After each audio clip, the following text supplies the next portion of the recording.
अस्सलाम वालेकुम व्यूअर्स, कैसे हैं आप सब लोग। मैं हूं मोहम्मद हारिस और आप देख रहे हैं मेरा यूट्यूब चैनल आम आदमी ख़ास बात। अक्सर लोग मेरे पास आते हैं और मुझसे पूछते हैं कि और मुझसे क्वेश्चन करते हैं, मुझसे मशवरा लेते हैं कि मेरे पास एक प्लॉट है, एक प्लॉट है और मैं उस पर कंस्ट्रक्शन करना चाह रहा हूं, तो उसके लिए कंस्ट्रक्शन के लिए क्या मुझे कर्ज़ा लेना चाहिए या नहीं लेना चाहिए, लेना चाहिए तो कहाँ से लेना चाहिए। तो मैं उनको जो अपने बारे में तो यही बताता हूँ कि ना मैंने कभी ज़िंदगी में कर्ज़ा लिया, ना मैंने इस तरफ सोचा और ना अल्लाह ताला ने मुझे इस तरफ डाला। तो मैं उनको भी यही मशवरा देता हूँ और मैं उनको यही कहता हूँ कि घर बनाने के लिए कर्ज़ा लेना जो है वो बैंक से या किसी और मालियाती इदारे से ये ठीक नहीं है और ना मैं उनको रिकमेंड करता हूँ। और क्योंकि जो बैंक है जो आपको कर्ज़ा देगा वो ज़ाहिर सी बात है सूद पर देगा। 50 लाख का कर्ज़ा लेंगे तो आपको 90 लाख जो है वो वापस करना पड़ेगा। तो ये सब चीज़ जो है वो सूद की माद में आती है। सूद को वैसे भी जो है उससे बचना चाहिए। हमारे जो दीन इस्लाम है उसमें भी इस चीज़ को नापसंद किया गया है और इतना नापसंद किया गया है कि इसको जो है वो अल्लाह और उसके रसूल सल्लल्लाहु अलैहि वसल्लम से जंग करार दिया गया है। तो इस चीज़ से बचना चाहिए। तो मैं उनको यही देता हूँ कि अगर आपके पास एक 10 मरले का प्लॉट है तो बेहतर यही है कि आप उसी लोकेलिटी में एक 5 मरले का जो है प्लॉट ले लें और बाकी जो पैसे हैं उससे आप कंस्ट्रक्शन कर लें। अगर आपके पास 5 मरले का प्लॉट है तो बेहतर यही है कि आप 3 मरले का एक प्लॉट परचेज़ कर लें उसी लोकेलिटी में और बाकी जो है आप उससे कंस्ट्रक्शन कर लें। अगर आप चाहते हैं जी थोड़ा जो है बड़ा ही घर हो जाए, अगर आपको 10 मरले ही पसंद है तो फिर उसके लिए ये मशवरा मैं देता हूँ कि आप फिर ज़रा थोड़ा उस साइड से निकल जाएं, किसी और थोड़ी जहाँ पर आपको कम प्राइस पे जो है वो 10 मरले की एक जो ज़मीन है या प्लॉट है वो आपको मिल जाए, आप वहाँ पर चले जाएँ, वहाँ शिफ्ट हो जाएँ और बाकी जो पैसे आप उससे कम से कम सिंगल स्टोरी तो बना ही सकेंगे। इतना तो बना ही लेंगे कि जी आप वो वहाँ पर रहने के काबिल हो जाए।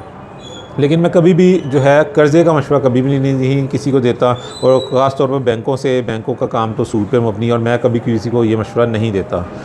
लेकिन अगर आपके पास कोई प्लॉट भी नहीं है, आपके पास कोई और एसेट भी नहीं है, सिर्फ आपकी जो एक सैलरी ही है और उस बेस पे आप चाहते हैं कि बैंक आपको कर्ज़ा दे दे, तो बैंक आपको कितना कर्ज़ा दे देगा। बैंक इतना कर्ज़ा तो नहीं देगा आपको कि जी आपकी एक प्लॉट भी बन जाए और एक उस पर कंस्ट्रक्शन भी हो जाए।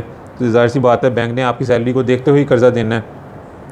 तो उसको अगर आपने ले भी लिया तो वही एक बात होगी कि आ बैल मुझे मार, तो कल को आपके लिए वो भी मुश्किल हो जाएगी, आप कर्ज़ा वापस कैसे देंगे। बैंक के और बड़े मसले मसाइल है, हर महीने आपको जाके वहाँ पर एक इंस्टॉलमेंट पे करनी पड़ेगी। इसके अलावा कोई और आपके साथ कोई अल्लाह ना करे कोई ऐसी मसला मसाइल बन सकता है, आपकी जॉब जो है वो भी जाने का ख़तरा है, तो फिर कैसे आप उसको पे करेंगे।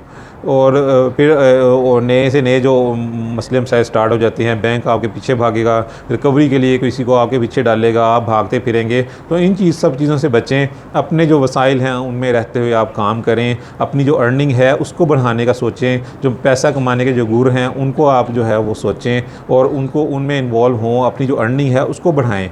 और एक दफ़ा आपकी अर्निंग बढ़ गई, आपकी लाख रुपया सैलरी है, आपकी 2 लाख रुपया इनकम हो जाती है, आप जो अपने जो डिफरेंट जो इनकम बढ़ाने के सोर्सेज हैं उनको आप इस्तेमाल करते हुए अगर आप अपनी इनकम बढ़ा लेते हैं तो फिर तो आपके लिए मसला ही कोई नहीं रह जाना। फिर तो आप घर बना ही लेंगे, फिर तो आप एक अच्छी सोसाइटी में भी घर बना लेंगे।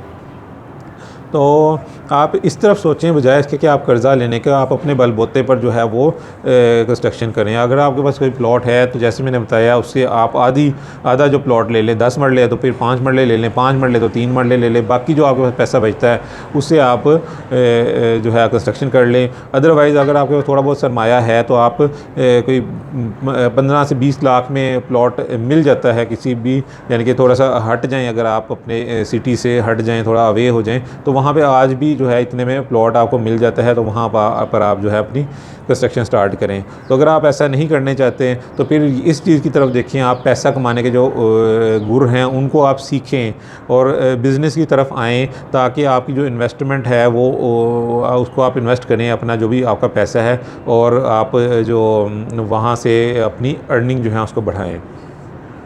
तो मैं समझता हूँ कि जिसके पास ना कोई प्लॉट है और ना उसकी अर्निंग इतनी है और फिर वो बैंक से कर्ज़ा लेने का सोच रहा है, तो ये वो भी घर बनाने के लिए, ये तो एक मैं कहता हूँ कि ये this is not a rational approach. तो आप रैशनल अप्रोच जो है उसको अपनाएं। आप अगर जो आपकी जो अर्निंग है उसको बढ़ाने का सोचें, बजाय इसके कि कर्ज़ा लेना भी है तो उस पर्पज़ के लिए लें कि आपको कल को अर्निंग जो है वो डबल हो। कोई आप किसी बिज़नेस के लिए लें, सिर्फ घर बनाने के लिए तो मुझे इस चीज़ की समझ नहीं आती। तो अगर आप इस चीज़ को अच्छा समझते हैं और आप मुझे मुझे जो है सेटिस्फाई कर सकते हैं तो कमेंट सेक्शन आपके पास है, आपके सामने हाजिर है। आप कमेंट्स में काइंडली मुझे इस चीज़ को जो है जस्टिफाई करें कि एक घर बनाने के लिए कर्ज़ा लेना, वो भी बैंक से सूद पर, किस तरह जो है मुनासिब है।